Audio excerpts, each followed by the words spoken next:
Okay, everyone. Today, welcome to the Dvar Malchus Shir. Last week we began the Dvar Malchus for Parshas Toldos.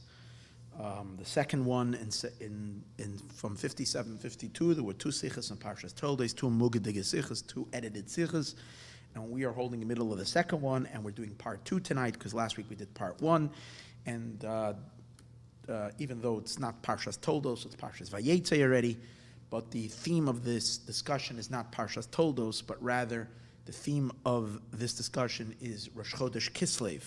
And even though Rosh Chodesh Kislev as well has been discussed, but the idea over here is that the whole month of Kislev and what it represents, it is one of the most mind-blowing sichas. It's just so core, essential for the understanding of Mashiach. Here the Rebbe reveals things that has never been revealed before. When I say Chiddush, there's many Chiddushim, there's many novelties, there's many novel thoughts of Torah, but what is being revealed over here is not a thought or an idea or this little insight in this or that. What's being revealed over here is essence, and essence like has never been revealed before. It's incredible. There's such a powerful Chiddush in the whole idea of essence. The Chiddush is an essence. The Rebbe takes the neshama and uncovers a new dimension, a truer truth of the soul that is not even revealed in Chassidus. In this talk, and he says that's Mashiach. It's unbelievable. So without talking about it, let's go into it. So just to recap, we are holding now, for those who want to follow inside, if you have it, we are holding now Perek Dalet, Sif Dalet, of, again, Parshas Toldos 57:5-2. So just to recap what we learned in Sif Aleph, Beis, and Gimel.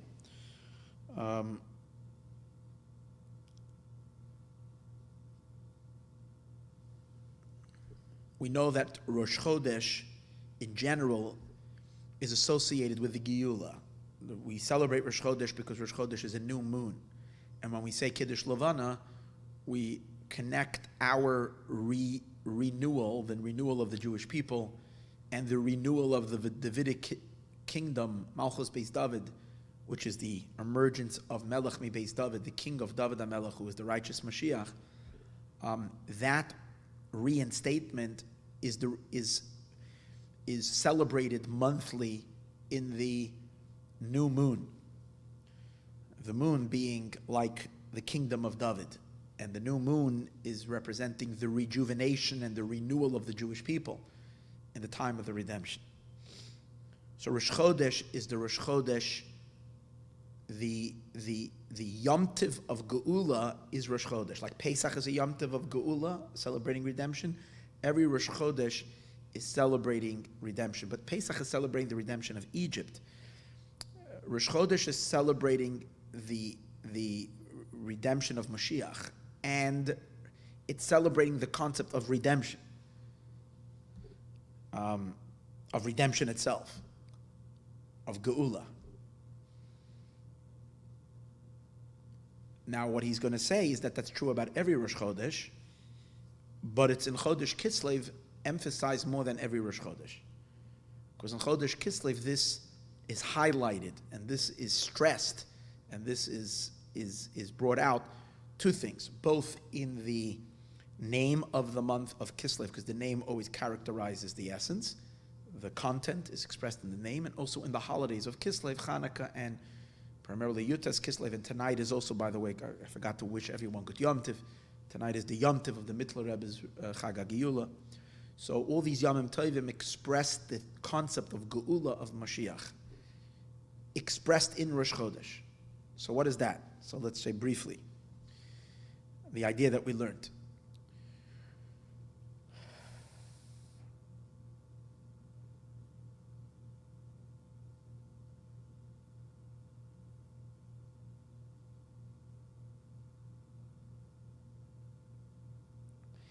The concept of Rosh Chodesh, as mentioned now, is a new moon after the moon has disappeared from the sky. There is no moon, and now there is moon. And even though last week I mentioned, he says a very important footnote, even though it's not a new moon, it's the same moon. It's just that it was hiding and now it's revealed. But since the job of the moon is to give a light to the earth, that's what God created it. If it doesn't give light, like it does on the 29th day, it's not serving its purpose.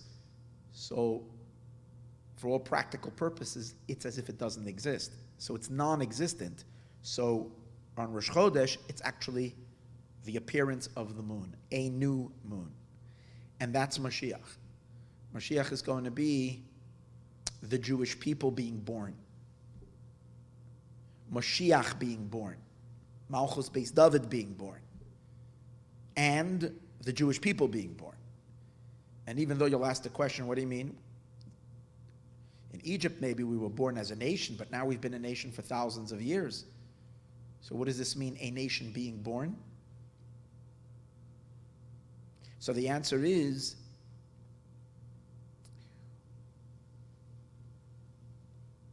yes, we've been around all this time, but the idea of a new, the revelation of the Jewish people as if we've never been here before, is because when Mashiach comes, it will be presented to the world our contribution, what the Jewish people have contributed to the world. In other words, until Mashiach comes, the world doesn't realize what has been added to the world through thousands of years of Torah and mitzvahs. The improvement is spectacular. The development is indescribable, but it's kind of hidden. When Mashiach will come, it will be revealed. And that's the meaning of Chodesh means Chidush. The Chidush that the Jewish people have contributed to the world will then be displayed. And since the Jewish people are the Rosh, the head, so our Chiddush is called the Chiddush of the Rosh, the contribution, the contribution, the novel contribution of the head. But then he says a step deeper.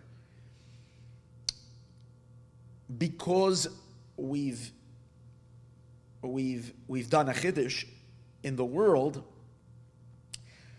that Chiddush that we do to the world, that newness, that contribution that we do to the world is so special that it changes the dynamic of the Jewish people themselves. We're elevated to a level so high, so beyond, so it's as if we are the new Jewish people. So it's as if the world never knew the Jew. Two things. The world never knew the Jew because the world didn't understand or didn't recognize the contribution of the Jewish people. That's the Chiddush. But once they see that contribution, not only will they then, the world will admire Israel, the Jewish people, but because we have done such a contribution, the previous, even if one would have known that contribution and known us for have done that contribution, it still doesn't compare to how we are now after we've done that contribution. We've been elevated to such way beyond status of where we were before. So that new Jew is now being presented to the world. It's as if the Jewish people have never existed. That's the idea of the new moon that is revealed. And he emphasized that's the idea of Rosh Chodshechem. It's your Chiddush. Either the Chiddush that you've done in the world, the novel, the contributions, the changes that you have done in the world, changes for good that you have done for the world, the improvement you've done for the world, or the new you, Chodshechem, that you yourselves have been revealed.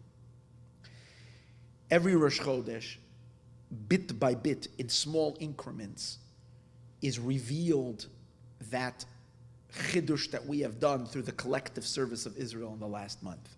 So on Rosh Chodesh, the next month, there is a presentation of the new Jew and the new, based on the contributions we've done. But who is going to wrap it all together, or rather, who's going to collect it all and present it all after the collective achievements, the collective Chiddush that we've done throughout all of history from the beginning of time until then? That's going to be Mashiach. And who have we produced? We have produced the Messianic world, led by Mashiach, the neshama of Mashiach. that awesome being that came about through all of our work and all of our labor, and now we are presenting Mashiach Tzidkenu, and he is that moon. He is the collective of all of us. So really, therefore, Rosh Chodesh, every Rosh Chodesh, when you're looking at the new moon, you're glimpsing Mashiach. When Mashiach will come, it will be the real, the utmost Rosh Chodesh. So then the Rebbe turns it around at the last second, and the Rebbe says, well, if that's the case, so he hands it back to us. He says, that's Mashiach Tzidkenu, but now it goes back to every single Jew. Since the whole idea of Rosh Chodesh is the birth of Mashiach, the birth of the new world, the revelation of the contribution of what Israel has done throughout all of history, and then the new Israel, the new Jewish people that will be revealed when Mashiach comes. And all, again, culminating in Mashiach himself, which is the energy of all of that, or the content of all of that. So then, he says, therefore, every Rosh Chodesh we can say, Yesh Lomar. When the Rebbe says Yesh Lomar, it means that that's the way it is. Or he's actually affecting that should be. He's calling that forth. And what is he saying? That on every Rosh Chodesh, the Mashiach you, the you that you are going to be when Mashiach comes, which is really the truest you now as well, it's just now it's concealed, sparkles. There's a little glittering of that Mashiach you that's going to be revealed, which is the spark of Mashiach that we all have. Again, when Mashiach will come and there will be the ultimate Rosh Chodesh, it will be the ultimate collective soul, and that will bring out all of our essence Mashiach spark to the fullest. Every Rosh Chodesh appointed. Then he goes on to say that on Kislev it's stronger than every month, because Kislev represents this revelation of essence more than any other Chodesh. Because first in the name Kislev is made up of two words. Kes means concealed, which represents the second before Rosh Chodesh, before the molad, before the birth. Kes, concealment. And from concealment, we come to revelation. Because Lamed Vav is the same gematria as the word Eleh, 36. Eleh means displayed. What has been hidden has now been displayed. The new moon. And he adds, and he adds that not only does it represent from concealment to revelation, but to full-fledged, powerful revelation. Because usually a Rosh Chodesh, the idea is that the first day of the month, it's a tiny sliver of a moon, which means you only have a tiny little bit of that revelation. You don't really have yet the full thing. And it will take a while till it will gradually grow. And that could mean constantly that it can take, God forbid, a long time for Mashiach that's beginning to reveal itself in the world for it to fully manifest. Kes Lamed Vav indicates that immediately from the kisui, from the concealment, you go into full-blown revelation. It's like the dramatic change from hiding to revelation, instant. Like it says by Mashiach, we go from very low to very high, very quickly. Speed elevator. Instant like that. And he says that you see that Chanukah, Yutas Kislev, we see the idea that the chiddush of the Jewish people, what is revealed on Chanukah is that there is a display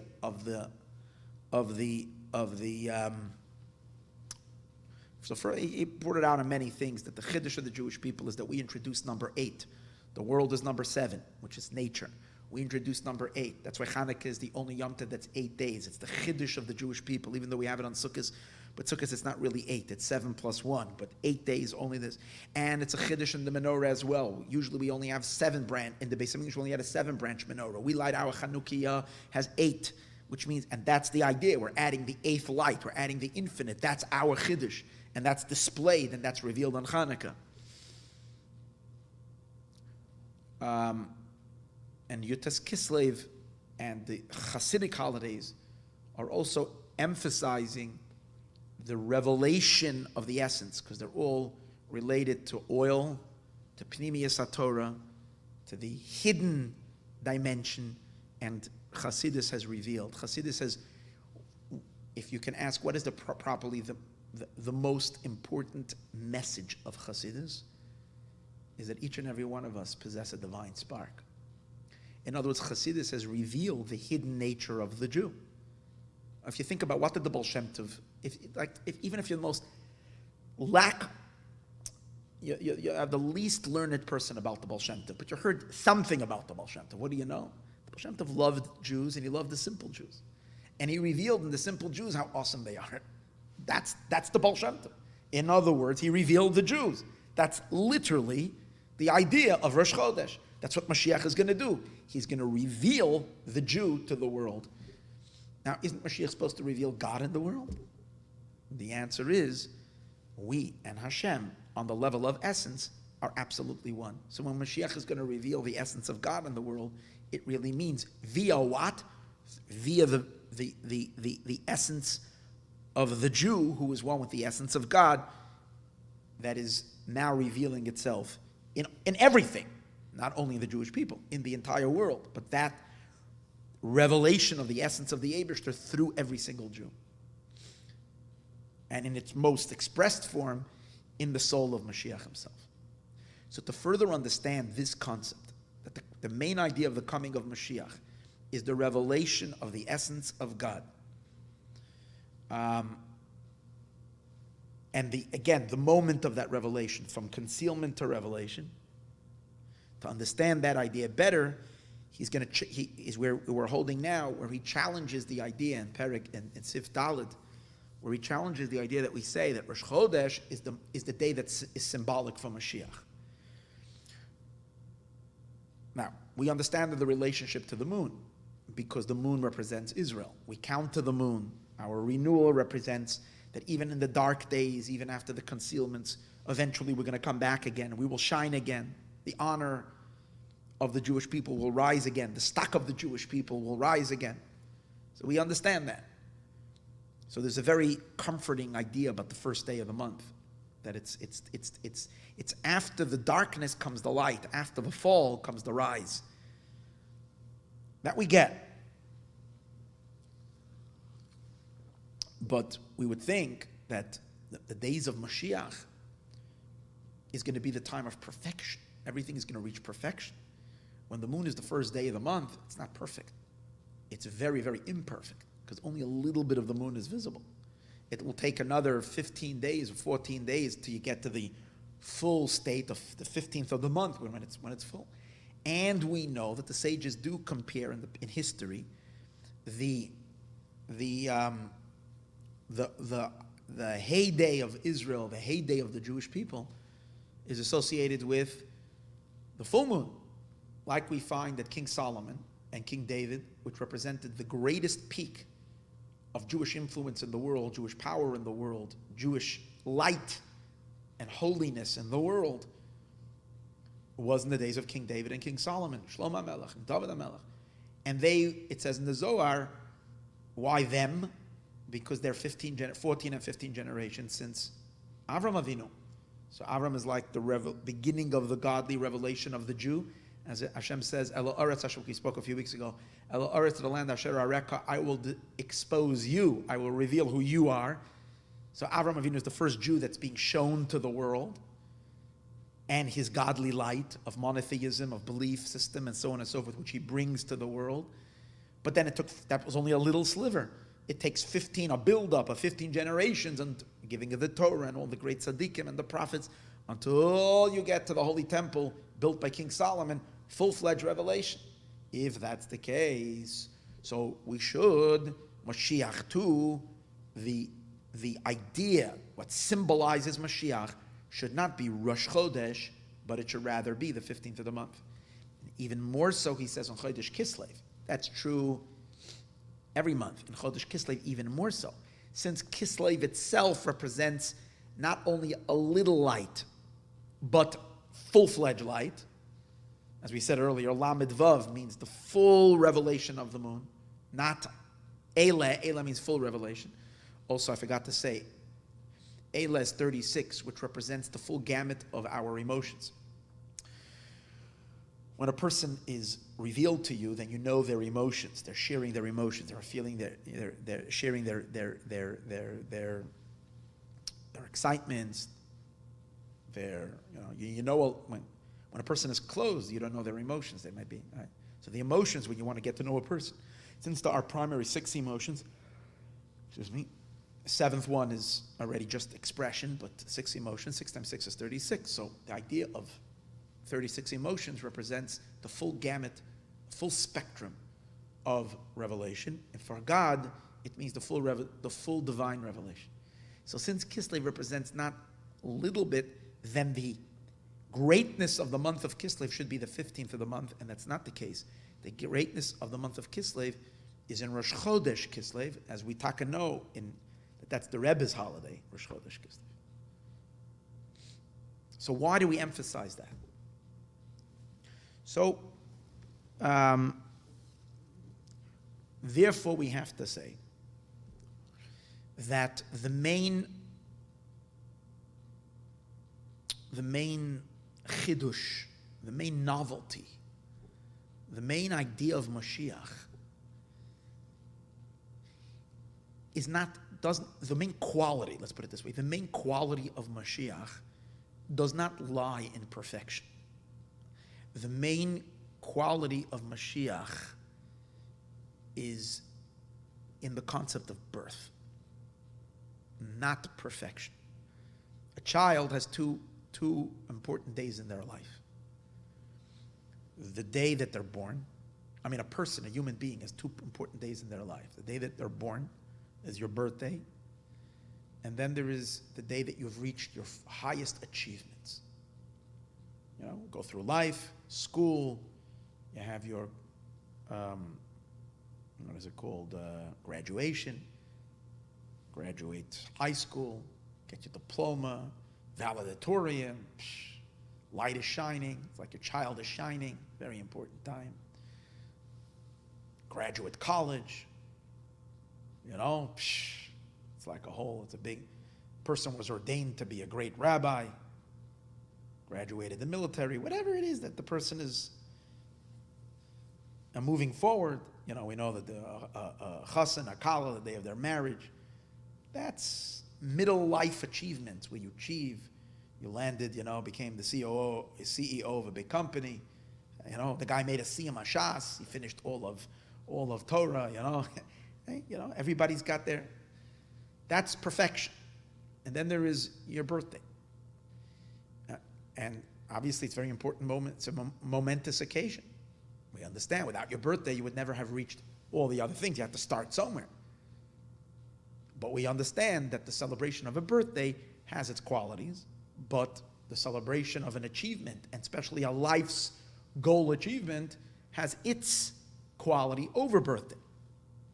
And perhaps, based on the question we're asking, it seems like that's a far greater celebration. But in truth, he's going to explain why the birthday is a greater celebration,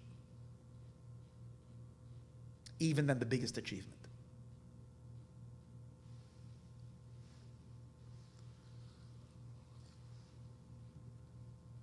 It's like if I would put it into Hasidic terms, I can ask the question, what's a greater day in terms of Hasidim of the Rebbe? Yud Shvat, the day the Rebbe became Rebbe, or Yud Aleph Nisan, his birthday? What's greater? So he says over here that regarding Mashiach, the concept of Mashiach, what Mashiach represents, the quality of birthday overpowers the quality of achievement and perfection. That's the reason why it is celebrated on the 1st of the month and not on the 15th of the month. But why is that? So he says, let's analyze the quality in terms of godliness, because we're looking at godliness. Obviously, everything over here is from the godly perspective. The quality of a child's connection to God over a mature adult's connection to God. At first, we would think a child's connection of God is very superficial, it's very shallow, it's very, childish. And You grow older, you learn, you study, you know, you grow, you develop.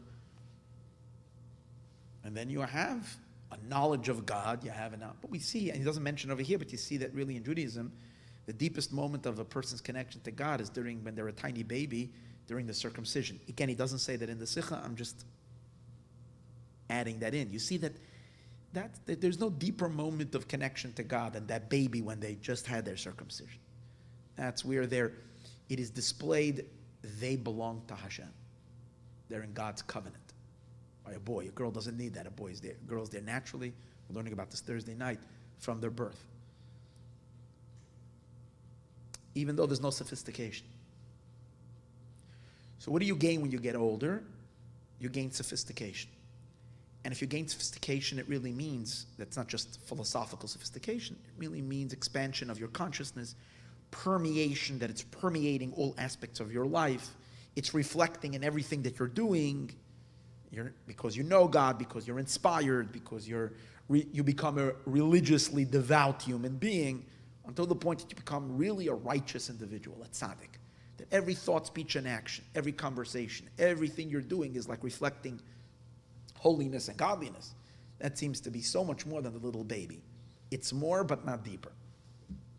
It's more, as he's going to explain, in description, in maybe in actualization, but not in essence. And where do we see something like that? I'm not going exactly through the words that he's saying, but I just want to give you.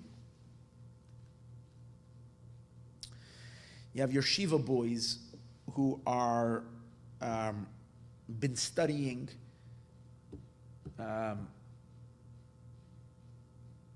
tefillah, let's say. They've had a special class and been studying how to daven. In a Hasidic school, they've learned Hasidus. Hasidus, I don't really want to use as the example, because Hasidus has the quality of essence. But let's say it's not Hasidus, and even in Hasidus,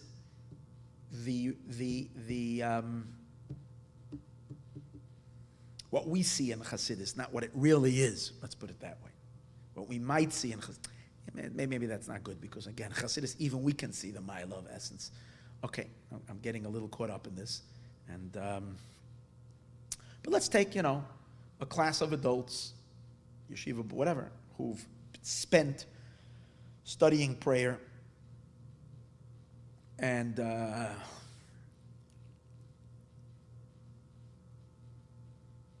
getting a deep understanding of what the words mean, what the pirushim are, what all the mafarshim say, of this, of Shema. Let's say they're saying they learned the Shema Yisrael, the unity of God. They learned all the mafarshim, Rashi, Ramban, and Rambam says, and what Kuzari says, and all the pirushim that there are, and even learned mysticism, Arizal, and so on and so on, and really know it. They took a test, they know it. They can give you the meaning of the shin and the mem and the ayin of the word Shema, and everything about Yud Ke Vav Ke, what it means, and it's amazing. It's sophisticated. They can write a journal, a book.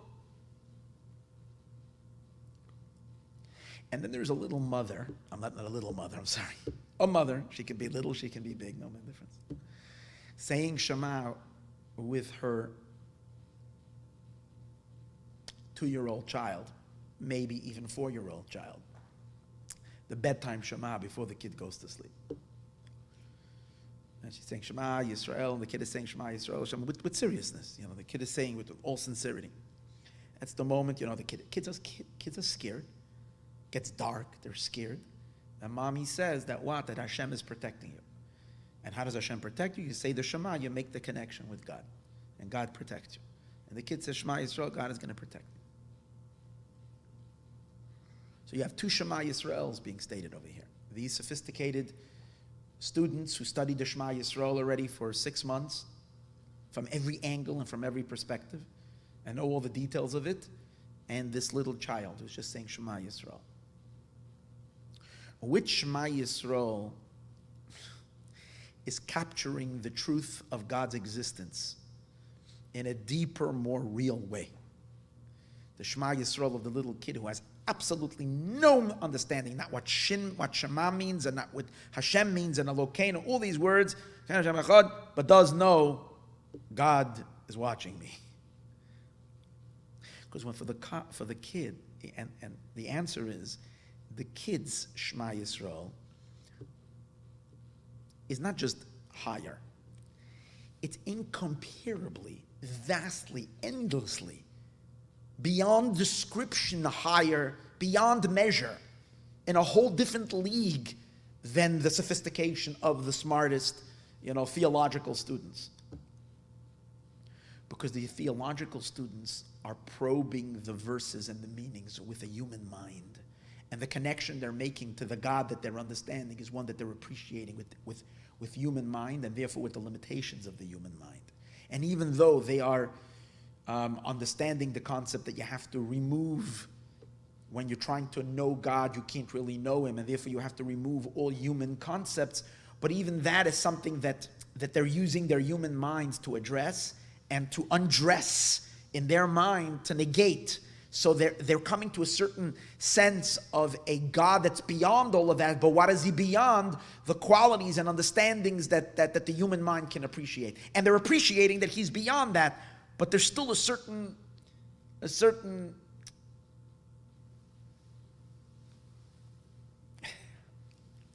appreciation. And that appreciation is obviously limited because it's a human being. And even if it wouldn't be a human being, if it would be an angelic being, it would still be limited because it's a being.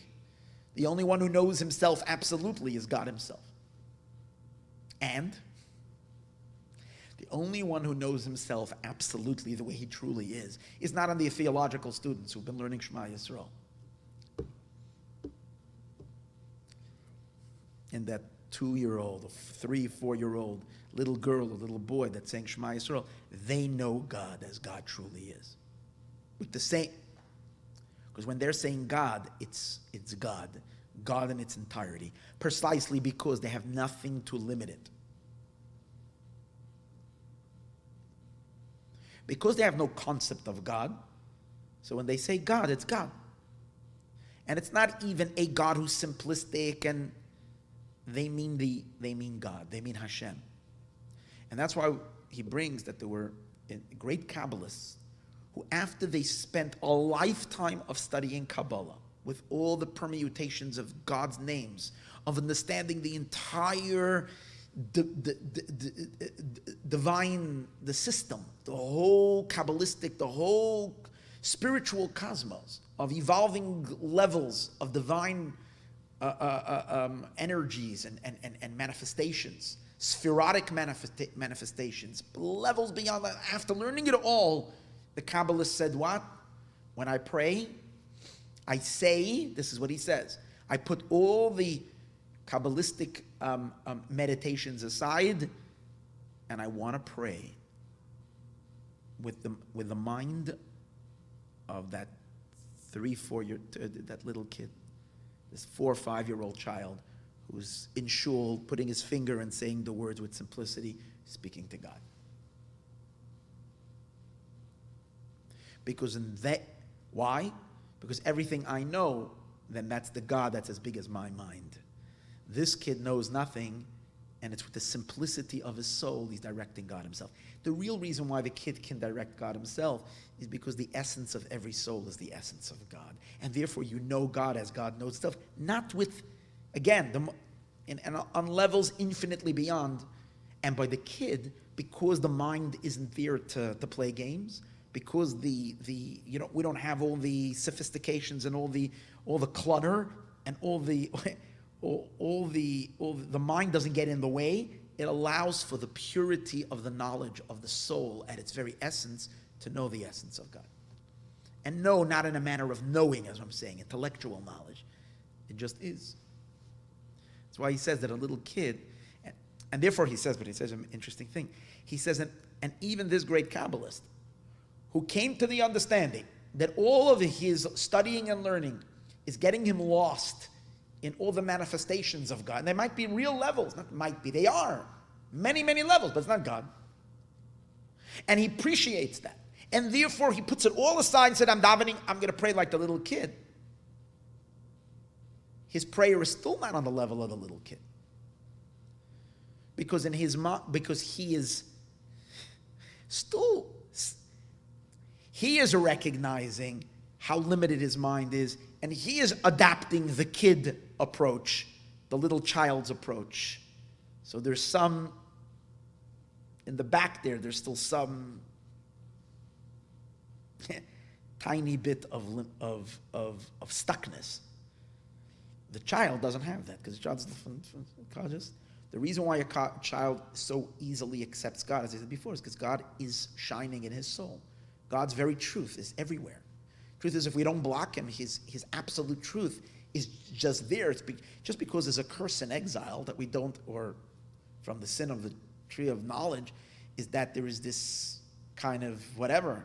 But in truth and in children, it doesn't affect them that much. So God's presence, that's just the reality of realities. And again, when we're saying reality of reality and the being of all beingness, these are all descriptions which are also limiting. Like the Rebbe says, when we say atzmos umahus, we say God about God, we say the very essence. You know, Chassidus, when it wants to talk about the essence of God,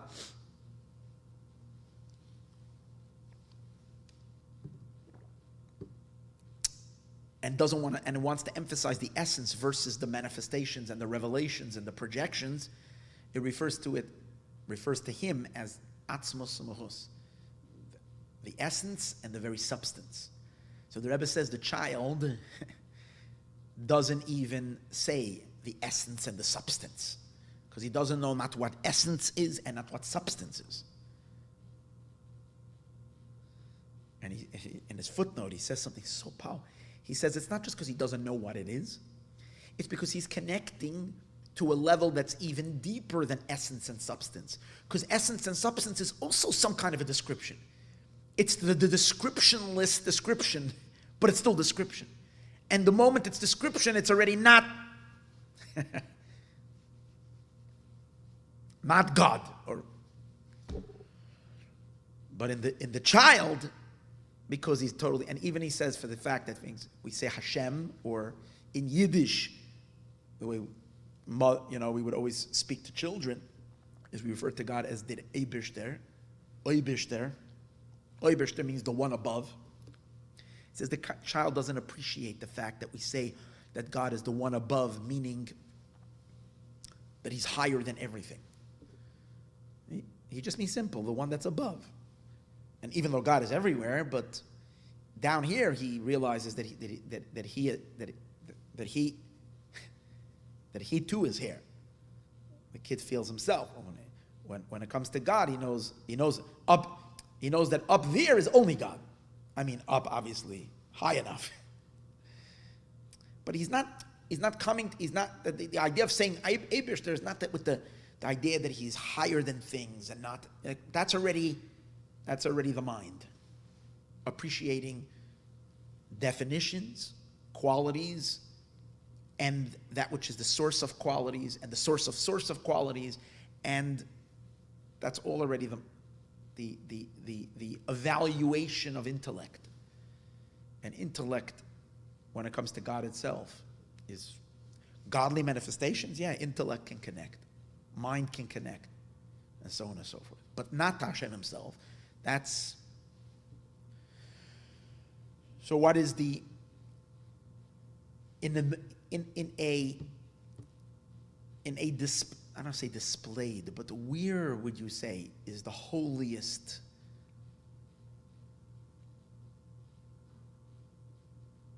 Beis HaMedrash?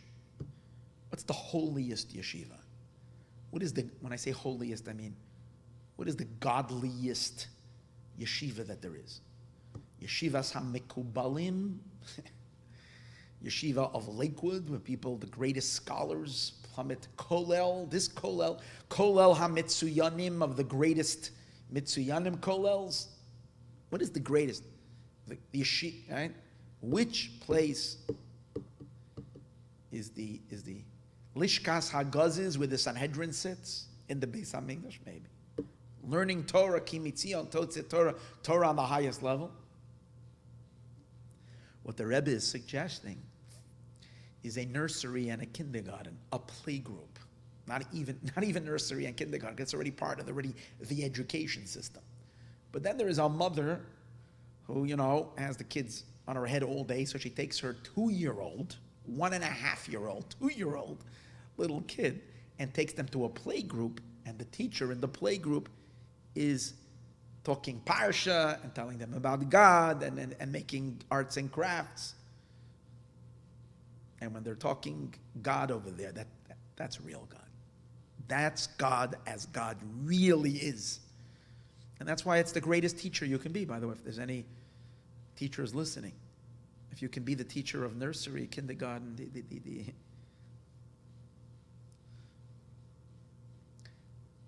the teacher doesn't get it, but the students are getting it in its purest form. That's essence.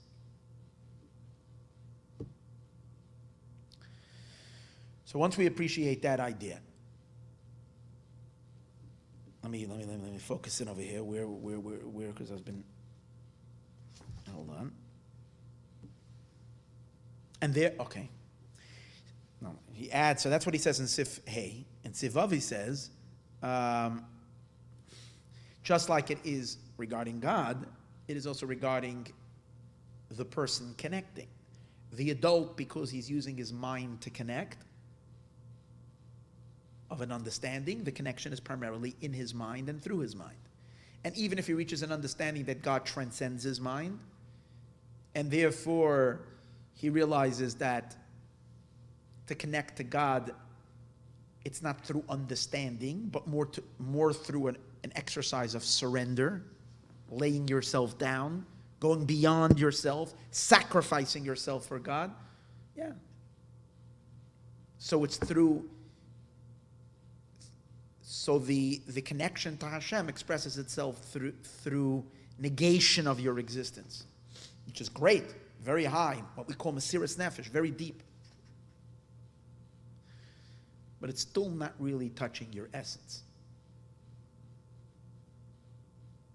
of the person.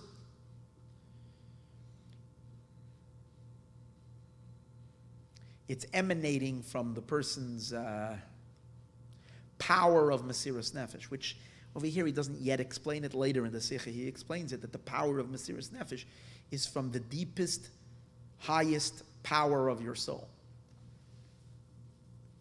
To devote it, and on that level nothing exists but God, and you're devoted to God 100% with a limitless devotion. That's your name, that's the highest power of your soul. It has a name. It's called Yechida Shebenefesh, where it drives us to give everything up for God. If we should only connect to that, that's very powerful. But the Rebbe says, even that is only the name of your neshama. It's only the power of your soul. It's not your soul itself.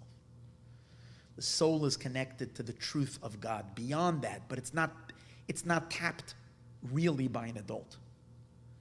And a child, that essence, the child doesn't have to sacrifice anything for God. God just is. And he is. In other words, just like he knows he is, he knows God's is. And that is just one is. It's just an absolute.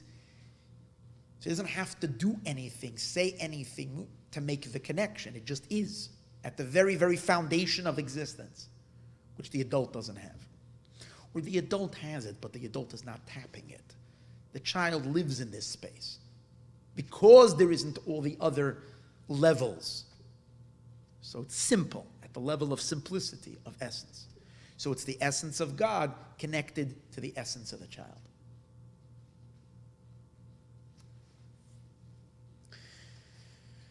So we connect to Hashem when we get older through one of the 5 levels of one of the 5 dimensions or powers of our soul.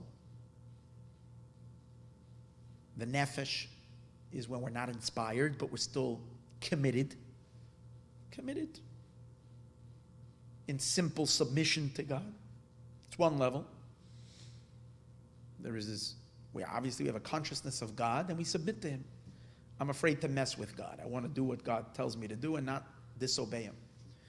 We have a higher level of connection to God when we're emotionally entangled. We have excitement passion, fear, awe, whatever they are. Our emotions are engaged. That's the level of spirit, ruach. There is a connection of God when we're using our mental faculties to study about the divine, godliness, whether they're in Kabbalah, Hasidus, and the like. In intellectual bonding, that's our deeper level of connection. It's involving a deeper level of our soul, not just our behavior, not just our emotions, but even our intelligence, even our mind submerged in God. And when our Yiddishkeit is activated from this level, it means that our neshama is kicking, the level of soul called neshama, but that too is a power of the soul. And then even a far more encompassing power, which is the level of chai, which is when we're experiencing not an emotional draw to God, but a desire, which ratzon, desire is deeper than emotion. Emotion comes by reacting to something outside of you that's inspiring you. Ratzon is you. It's from within. It's from the very soul itself. Unplugging your very soul's innate desire to have a relationship with God. Obviously, when we unplug that and we reveal the power of desire, super rational, super logical desire, we become more fanatical in our religious pursuit, which means in our devotion to God, it's more of a fanatical connection. And that is our level of chai, also a manifestation of soul. And then deeper, we unplug the yechida. Person can reach a point where every moment of their life, they're in a limitless devotion to God. Deeper than just desire to connect, but limitless devotion to the point that they're completely given over. They will surrender everything, including their life, their money, their enjoyment, everything that they have. So the highest level of commitment. And these are all part, as he says, of the revelations of the soul. Because this too is a revelation of the soul. But beyond all of that is the very essence of the soul itself. Substance of the soul itself. And what is that? One with God. Not sacrificing for God. That's already expression of it. If I'm one with God, of course I have to sacrifice for Him. But again, it's deeper than even the feeling that drives you to sacrifice or the experience of that sacrifice. It just is. The child is operating on that level. The adult is operating on the level of revelation, various different revelations. He calls it Etzem HaNeshama, beyond all names. The Midrash says that Neshama has 5 names: Nefesh, Ruach, Neshama, Chai, Yechida. Yechida, which always we see is the highest. The Rebbe says it's still a name. A name is not essence. Essence is deeper than name. Now he takes this phenomenal idea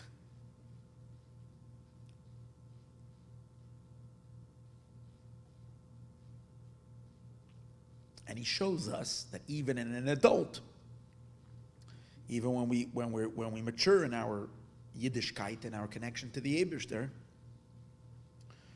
we still connect. We can tap this. I mean, not meaning children are that way, and adults, you can discover the child in you. And really what he says is that's when you wake up in the morning and you say your Moda Ani. Your Moda Ani of your day, that's your preschool. That's your godliest moment. Even though you would, in terms of measuring it, in terms of sophistication, it is your weakest moment of the day. Because your mind, in terms of, because you wake up in the morning and let's say, if your life is about connecting to God, and we should all be that way, so hopefully from the first moment and forward, we're going to learn something, we're going to study, we're going to pray, we're going to advance our connection. Then we're going to go out and try to repair the world for God. We're going to try to do good deeds. We're going to try to expand and move in our grow, in our avodas Hashem, in our connection to Hashem. So when you wake up in the morning, especially the first couple of minutes, you're just fatumult. Your mind isn't there. You don't understand it. But yet, because we're accustomed to it, you'll just utter and mumble a couple of words. Modani lefanecha. But really, the underlying element of that mumbling, why you instantaneously, especially if you're conscious as well, but not again a sophisticated consciousness, but just the fact that it's the morning and I thank God for my life. But even if you're not, I think even the mumbling, the reason why you're mumbling that is because your identity is acknowledging the existence of a supreme being, of God, the reality of realities. And since it's your identity, you don't need a mind for that. You don't need an intelligent argument. You don't need a conviction of the mind to tell you, oh, this is the right thing to do now. I mean, you can dismiss it and say, you do it because that's what you were trained from when you were a little kid, just mumble these words. But there's something deeper there. It's an instinctive expression, if we can say, of your essence, of your soul. And that's why you're saying Modani. And that's the reason why the Rebbe, it's explained in so many Maimarim and in so many places that, I mean, the Rebbe, especially in this part called in Yanei Shel Teres HaChasidus, where he explains the idea of what Chasidus is all about, that Chasidus is the deepest part of Torah, it's the Yechida of Torah. He reveals it, the Rebbe says that in the Modani, over there he says, the fact that God's name is not mentioned in Modani. We say Modani lefanecha, we don't say Hashem's name. And that's the reason why you're allowed to say Modani before you wash your hands. In the morning, we're supposed to wash our hands in Negelwasser to remove 3 times each hand. We rotate one and then the next, and the right way really to do it is the preferable way is to put a bowl of water next to your bed, so immediately. And the reason is because their hands are considered contaminated when you wake up. The person is considered tamei. And when you're contaminated, you can't really bless God. So you want to wash your hand immediately. But Modani, you say even before that. And the question is why? And the simple reason is because you're not mentioning God's name. You can get away with it.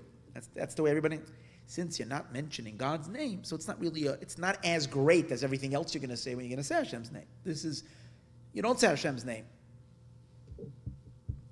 So however, the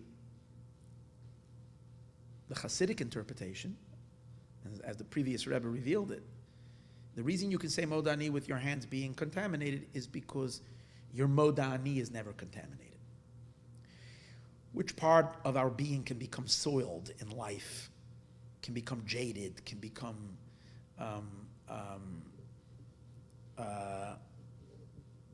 polluted, can become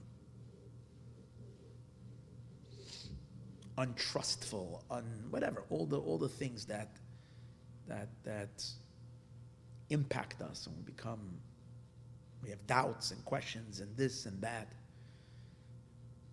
All the negativity that's out there that can seep in, that can bring defilement, any type of defilement, jealousy and greed and who knows what, is all the external levels of a human being. Your mind, your emotions, our minds, our emotions. But our essence is uncontaminatable. It's unsoilable.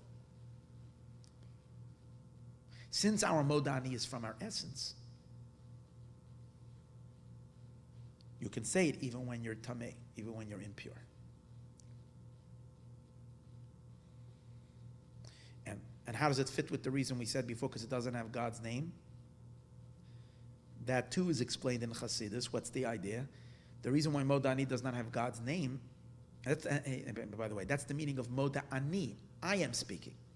Modani, I am admitting. Who I? I, as we said before, when the child says God, not me, Professor so-and-so, not me, Doctor so-and-so, not me even with my name, beyond my name, I. We're not saying I, Yankel Finkelstein, thanking you, God. It's just saying I, as much as you are I, at the deepest core of I. Your entire being is thanking, fine. But the next word is also very important. Lifanecha, before in front of you, God. And here too, we're not addressing God with one of his names. Because the names of God, which means manifestations of God, require that in order for that to be present, there has to be a certain, since it's an expression of something about God, it has holiness, it can only be said in a place where there is holiness, or else it's a blasphemy, else it's a contamination. But that's all lights of God. The very presence of God, there's no place where he is not. There's no place where devoid of him. There's no place that's impure that he's not. If he's not, then nothing is. He's not impacted by anything. He's not contained. It's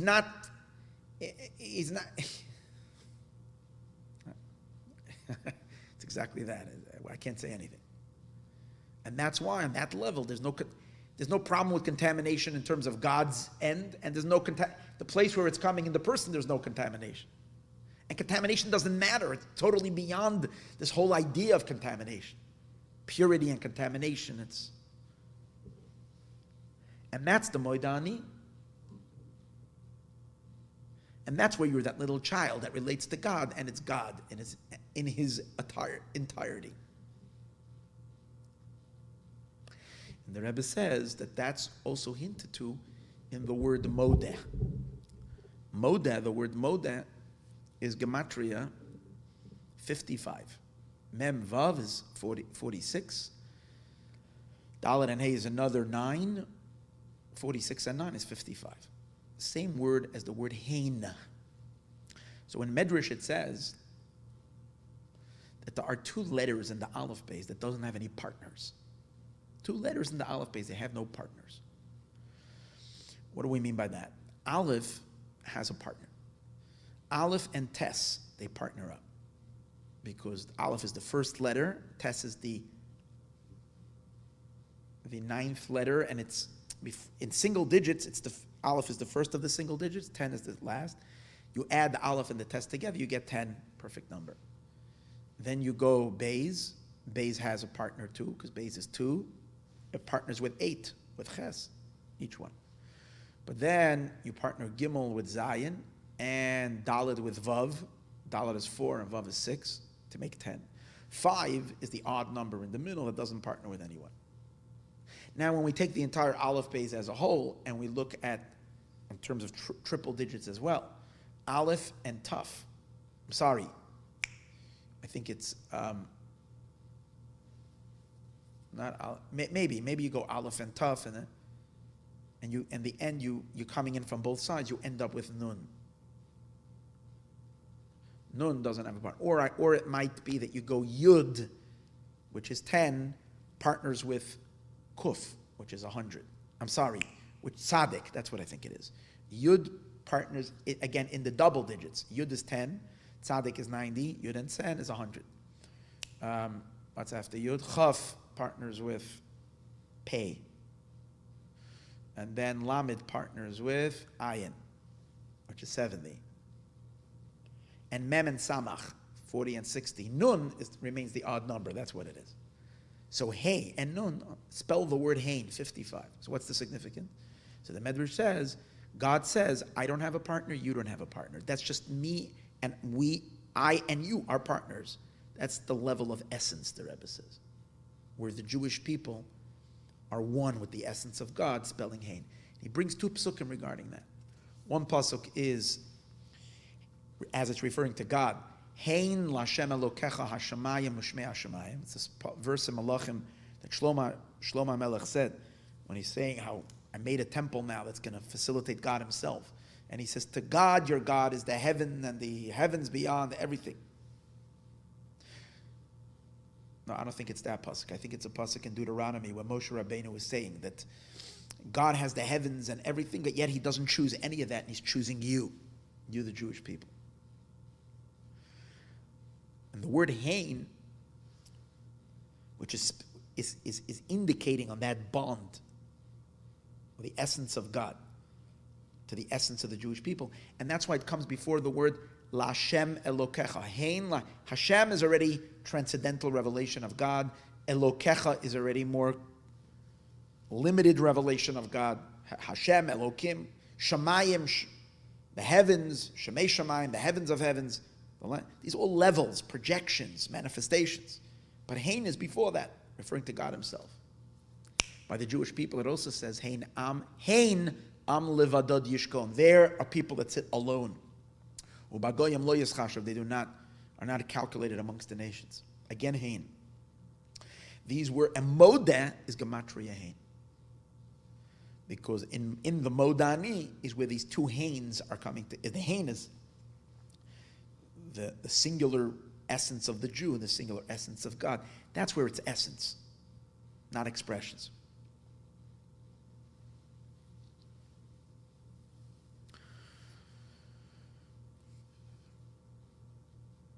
However, here is where I think there's one of the most mind-blowing chidushim in the Chassidus.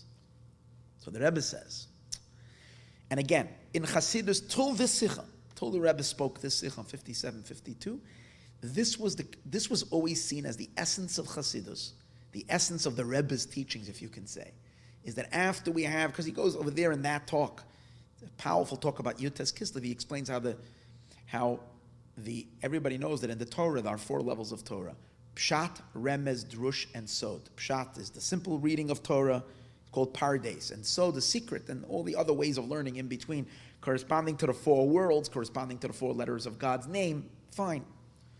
And the Rebbe reveals that Chassidus is deeper than that. It's the essence of it all. And that's why it corresponds to the 5th level of the soul, not number 4, 5. Because the Midrash says 5 names are to the soul. And the top name and the highest name, which generally referred to as essence, Yechida. Yechida is where Yechida Yachid is attached to God, total oneness. That's the way we always understood it. In this talk, the Rebbe dug deeper. And he said, well, the truth is, Moidani, since Moidani is still an expression, you're saying something. You're conveying thank you. And again, as I mentioned earlier, when you're saying Moidani, you don't have sophistication. You're just simply humbly thanking God. And when you're saying God, it's God himself, right? And you're expressing what? Your very being. But since you're saying something and you're expressing something, you're already exiting essence. It's already coming in a certain formula. It's coming already in a certain design. So he says, you know what that is? That's Yechida. That's your very being devoted completely to God. But it is devoted to God. There is a deeper part of that. The fact that you, the very, very, very being of you, which is rooted in the being of all beings. And on this level, you're not even saying, I'm devoted to you. It's just you. You, not as ego, not as you as your etzem haneshama that is one with the essence of God. And you're not even conveying it, you're not even saying it, it just is. So hold it, is that ever expressed? If Modani is not expressing it, is ever expressed? The Rebbe says, yeah. Before Modani, and here, this is awesome. Before you say Modani, before you're, it's what it says in Shulchan Aruch, miyad shenir mishnasai, the moment you wake up from sleep, that wakeful moment. Now, if your essence is one with the essence of God, then even if you're sleeping. Yeah, but we're talking about the moment of revelation of essence. What's Mashiach? Revelation of essence. So where's your Mashiach moment? What is the deepest moment of your existence? Your deepest moment of your... It's not when you're saying Modani. It's even before Modani. It's the underlying truth that's causing Modani and causing everything that's going to happen afterwards in expression, but this before expression. That's waking up as a Jew. Because waking up as a Jew means, these words the Rebbe says, is that Atzmos U'Mahus woke up in this world. Is that the essence and the substance of God himself. The Jew moving into beingness, into a force to reckon with, a force that's going to be active, a force that's not a force that's sleeping, a force that's is the emergence of Hashem himself, the revelation of God's very self. And therefore, it's interesting. He says Modeh is a translation of it. That's why Modeh It's the real hain. This is the real hain. But mode that we said is also hain. 55, which is that essence. But mode is only gematria hain. Gematria means the numeric value, which means it's a step away of the hain itself. Where is the hain? The actual waking up itself. And that's Merumiz. This is just brilliant. It's Merumiz in the words Hain am kilavi yakum. The verse again in Parshas Balak says, same word Hain, which as we said before, Hain is referring to essence, the one that doesn't have a partner. Hain am kilavi. They're a nation that wakes up like a young lion. It's waking up like a lion. So Rashi says, what was he referring to? Is the moment they wake up, they're grabbing mitzvahs. They right away start, they put on tzitzis, they put on tefillin. So, again, but the hain yakum is not the mitzvah, it's the pre-mitzvah. It's waking up as a mitzvah being. What does it mean to waking up as a mitzvah being? As a projector of God in the world. You're waking up as a mitzvah being, as someone who's going to grab mitzvahs and going to do mitzvahs. This is your identity. And this is where the Yid and the Eibishter, it's higher than Yechida, because it's not even devotion, it just is the total oneness of the Jew with God. Now, why do I think this is so extraordinary? I mean, besides many other things, but one of the ideas.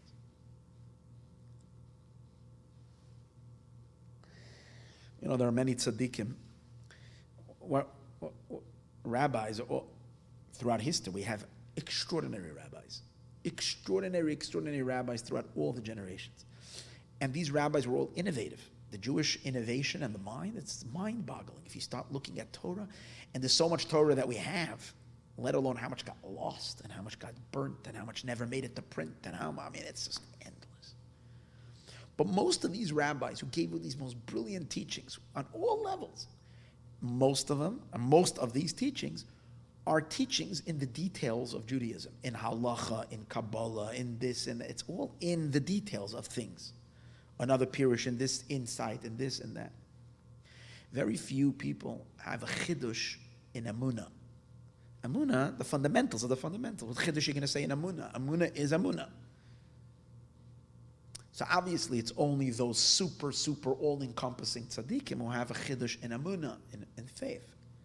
Like Rambam was the one who codified 13 principles of faith. And you had such,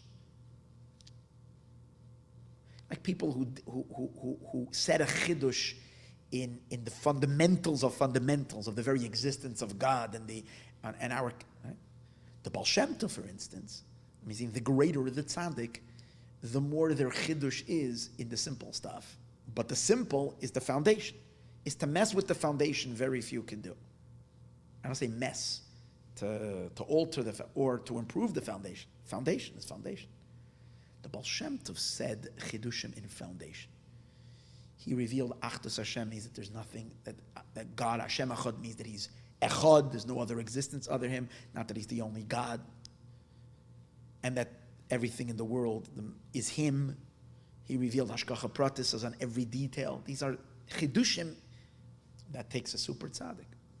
In the Rebbe himself, take a look. The Rebbe has chidushim in every aspect of Torah. But what's astounding to me is that the Rebbe's main chidushim, as great and as brilliant that they are, the answers are Rambam and at this. And by the way, in all these, he reveals essence, but let's put that aside. But the Rebbe, but what's awesome about the Rebbe is that the Rebbe gives what's awesome. One of the awesome things that I perceive is that his chidush is in Shahakol. How many times the Rebbe talks about the bracha Shahakol Nia B'Dvar, everything was created by God, the simple things. And he has these brilliant chidushim in Shahakol Nia B'Dvar. And the Rebbe revealed the biggest chidush, one of the favorite passages of the Rebbe is Modani, the simple Modani. Like the part that no one touches because that's simple, that's childish. That's where the Rebbe uncovers the depth and the depth and the depth. But until the Sikha, the Rebbe's chidush is in Modani, the biggest chidush. is that Moedani is the Yechida, the point that never becomes soiled. Over there, it's the Jew devoted to God in an absolute bond, everything. And now the Rebbe goes to an even more core, deeper level, and he uncovers it. He says a chidush not in Moedani. He says a chidush in pre-Moedani. He says a chidush in waking up, the wakeful moment before the Moedani. Whoever said a chidush in that place? You're waking up as a Jew, the Rebbe says, is your biggest Jewishness. It's just parenthetical. And he says you should know, hey, hold it. That point of waking up as a Jew, that's Mashiach. Because that's where the purest, the truest truth of your being is. Bias HaMashiach is that moment of waking up. Waking up on a global scale. Waking up at the Jewish essence of who we are as one with God. One with the Eibishter's essence, that is Atzmus Mahus himself, revealed in and one, expressing itself in the world through all the Jewish souls. Remember we said that Mashiach is the birth of the moon. Why the birth of the moon? The birth of the moon means the display of the moon, the display of the Jewish soul, of the Jewish people. What are the Jewish people? Not the sophisticated qualities of our soul, not our achievements, not our brilliance that the Jewish people have contributed and brought us so many, what do they call it, Nobel prizes, prizes in medicine and doctor, and even the chidushim of Torah and immorality and ethics and all the things that the Jewish people have brought. That's already expression. Something deeper than that. It's God himself. And he says, that essence, that's the neshama of Mashiach. When we always say that Mashiach, he says, there's 5 levels of neshama, that there is a collective, we mentioned earlier, there is the nefesh of the soul, the ruach of the soul, the neshama of the soul, the chai of the neshama, and then there is the yechida of the neshama. So it is explained that each of these levels, there is an individual Jew, has all these 5 levels. And we know that there is one tzaddik in history that represents the collective soul of this particular level, of the Jewish people as a whole. Because we all make up one neshama. So it is explained that King David HaMelech, was the nefesh of all the Jewish people. Eliyahu HaNavi is the ruach of all the Jewish people. Elijah the prophet. Moshe is the neshama of the Jewish people. And Adam HaRishon is the level of chai. And who is Yechida? Mashiach is Yechida. The Rebbe says we have to make a correction. Mashiach is not Yechida. Mashiach is deeper than Yechida. He's revealed through Yechida. But what is he really? The main inyan of Mashiach is the Gilui of Etzem HaNeshama Mamish, where the Neshama is literally one with the Eibishter himself. So who is the Neshama of Mashiach? Just oneness with God as God is, not God's manifestation. And through Mashiach, that's revealed in every Jew. And again, when is that revealed in our day? Not in our minds, not in our prayer, not in our righteousness or piety or this or that. It's revealed at the moment you wake up. Therefore, the main aspect of Bias HaMashiach is the very revelation of Mashiach. The very fact that, here is Mashiach Tzidkenu. Which the very, he's revealed. Mashiach. That's it. And that, the deeper meaning of that, the awakening of all of the Jewish people, waking up Jewish. And the whole world seeing that and being able to point to their finger, here's God. God's essence. Now, the chidush of the day of according to this one can reach the conclusion that once you woke up in the morning and you opened your eyes and you sat up in your bed even before you said Maida'ani, you've done the greatest thing possible. You woke up. Now everything you're going to do is downhill from here, because everything you're doing is already going down. And when you say Moidani, that's Yechidush Ebenefesh. And then later when you're going to be doing something that might be you're driven with the Chai of your Neshama, and then you're doing, Nefesh, doing a mitzvah, it's only an action, it's not. So you're downgrading. The point over here is that you don't lose that essence. What is the secret of what we call a Chassidish Yid, a Chassidic Jew? Is that he never loses his or her child. That same pre-1A child that has God carries it, and it carries into the sophistication. It carries into the emotions. It permeates into everything. That's the idea that we'll have a full moon. The full moon, however, will not lose the essence. The essence will carry through in all the levels, in all the levels. But now we understand why Rosh Chodesh we celebrate the birth, because at the birth is where essence is displayed. In Mashiach, that's why there is a pasuk that says, Matzasi David Avdi, B'Shemen Kachi Meshachtiv. I found King David. So the Rebbe says, Matzasi, I found, means that you identify him. You find him, this is Mashiach. This is the main inyan of Biyas HaMashiach, is that he is present. Before the moon is revealed, to the fact that he is. Everything else, we'll see next week, we'll talk about this more, is already Mashiach's work in the world, his emanations, his teachings, his inspiration, his light. Prior to all of that is his very being. He says the word matzasi is from the word matzoi. Matzoi comes from the word, from the essence of his being, that he is, that transcends everything.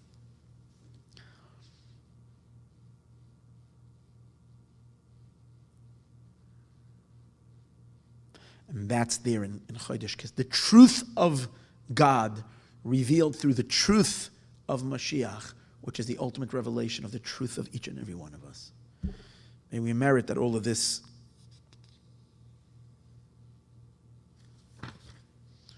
should reveal itself already. So we've gone through over here Sivches and Siftes. And this last idea that Mashiach is this emergence, I want to elaborate a little bit more next week, Be'ezrat Hashem. And we're going to finish up this fascinating Sikha. Okay, may we merit already be as Mashiach, in his Galus Mashiach, in ourselves and in the world now.